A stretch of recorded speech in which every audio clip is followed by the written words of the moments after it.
Пропадна тендер, институционален молк и месеци неизвестност. Пациентите со хемофилија ги немаат дел од лековите кои им помагаат да го запрат крварењето, а без нив и најмала повреда може да предизвика компликации и ризик по здравјето. Од Сдруженијето на хемофиличари алармираат дека има недостиг од некои фактори за коагулација на крвта.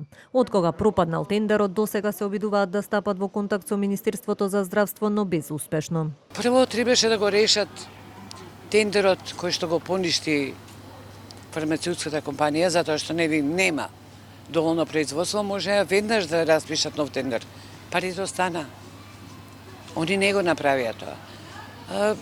Министерството за здравство не ни одговорило. Апелот да се следат кој го менеджира набавката и дали е тоа доволно за количините кои што се трошат. Нема во хемофилија статистика и да ми кажат дека статистички толку се потрошило и толку оваа година. Непредвидливо е. За пациентите со хемофилија секое тендерско одолговлекување велат значи страф и ризик по здравјето. Факторот не е витамин, не е за лепота, него е за болка. Кога имаат болка, а не се третира доволно, станува до инвалидитет. Значи не е само синви, има и други со две вештачки колена, со колк. И ако имаат проблем сега, на микрокрварење они реагираат. И тогаш не може да се движи. И настануваат ортопедските потреба за интервенски операции, кои што коштаат многу повеќе отколку да имаат редовно фактор.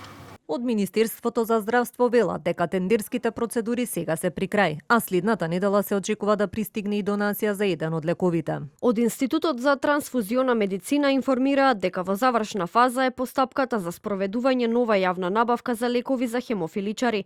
Во постапка е и обезбедување донација преку Светската федерација за хемофилија за фактор 8, која треба да пристигне во текот на следната недела. Во моментот има доволно количини од сите фактори, вклучувајќи го и фактор 8.